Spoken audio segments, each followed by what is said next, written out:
What's up guys, it's James here, and in today's video I'm going to talk about buying a property sight unseen, and specifically buying an Airbnb short-term rental property sight unseen. Now this is something that I did recently. I actually purchased property that I had never seen before, and I'm going to talk through whether or not that was a huge mistake, whether or not you should do it, and if you should, how you should do it. We're going to break that all down in today's training. And this, I think, is going to be super valuable for any of you who are interested in buying Airbnb properties, short-term rental properties remotely. I know a lot of people that I speak with want to buy short-term rental properties, but they want to buy properties that aren't necessarily in their geographic area.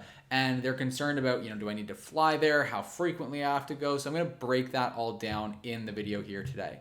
Now, if you are interested in actually purchasing properties for Airbnb, investing in short-term rental properties, then I'd highly recommend you check out the free training that's linked in the description down below. We actually set that up to walk through exactly step by step all the systems and processes that we use in order to successfully invest in short-term rental properties. So if that's something you're interested in, I'd highly recommend checking out that training. And when you register for the training, which is, like I said, completely free, you're also going to get access to our analysis spreadsheet. So we're going to give you that completely free so you can start analyzing properties, analyzing deals, and find the ones in your area or whatever area you're interested in that are really, really great deals that are going to give you a really strong ROI. So I'd highly recommend checking that out. Again, linked in the description down below.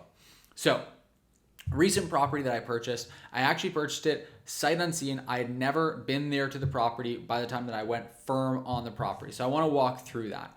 Now with this particular property, the market that I was buying in was a pretty competitive market. Lots of places were going with multiple offers, above asking, et cetera, et cetera. And so what I decided to do with this property, because it looked so promising and I really wanted to get my offer accepted, but just really did not want to get into a bidding war on the property, mostly because bidding wars in this area tend to become very emotional and people end up overpaying for properties. So I didn't want any part of that. So what I decided to do is have my realtor go by to do a walkthrough. And while they were scheduled for that walkthrough, I also had an inspector go by there. So the inspector met with my realtor, did a full inspection, top to bottom, of the property during the walkthrough. So I haven't placed an offer, nothing's happened here, and the inspector now goes by and did their full inspection.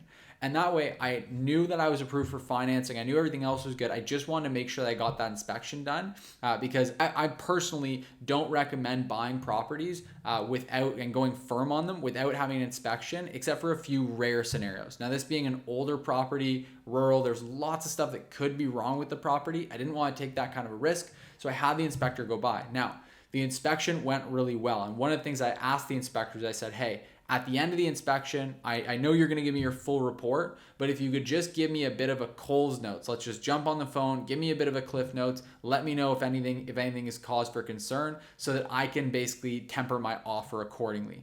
Now, in this case, the inspector called me after and said, look, this property is immaculate. It's been done really well. Everything's been done professionally. I don't see any cause for concern at all. So that was really great. It meant that I knew that the only renovation work that I was going to need to do was going to be a few cosmetic things, changing the paint color, changing out of flooring, things that I saw. But as far as any unexpected expenses for the renovation, I knew nothing like that was going to come up.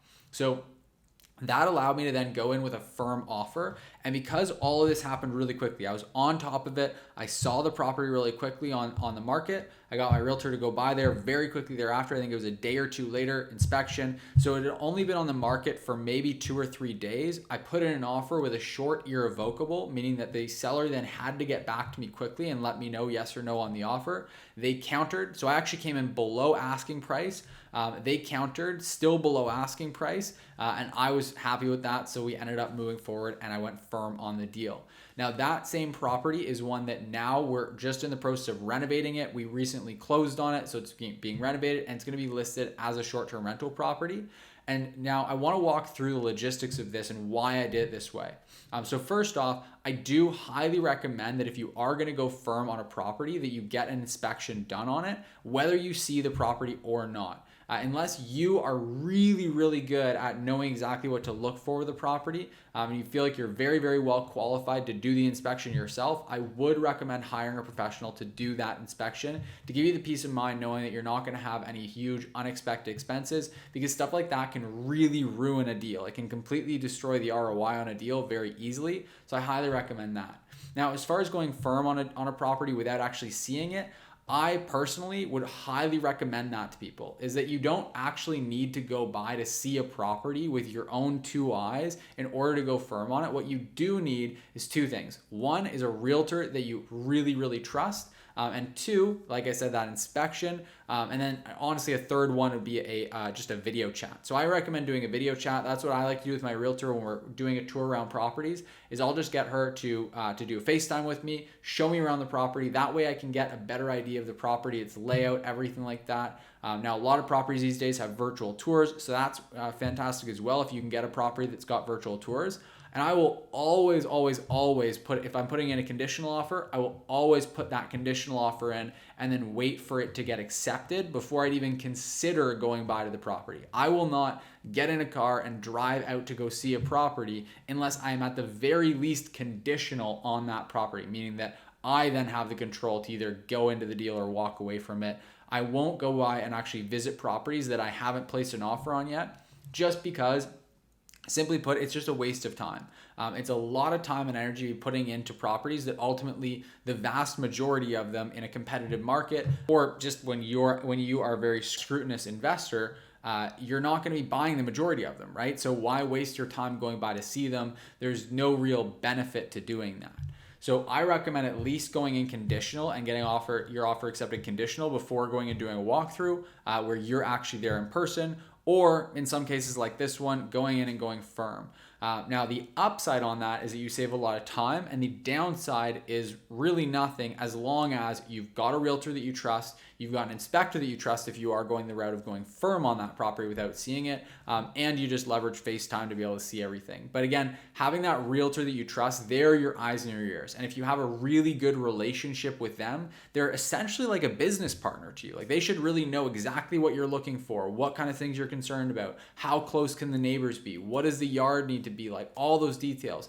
The better of an understanding that your realtor has of that, the more effectively they can operate as your eyes and ears at the property.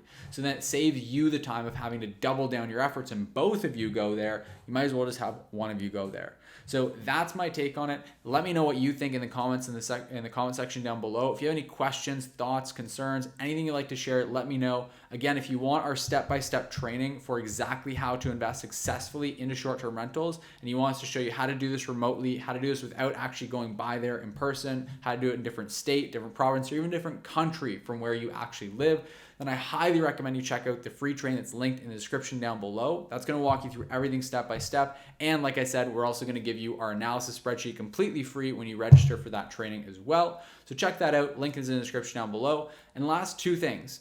Number one, like this video. If you did enjoy it, if you got value from it, if you thought it was insightful, anything, or if you just want to be nice, then please hit that like button. It really, really, really does help me out tremendously with YouTube's algorithm. So I'd really appreciate if you would just take a quick second and just hit the like button there.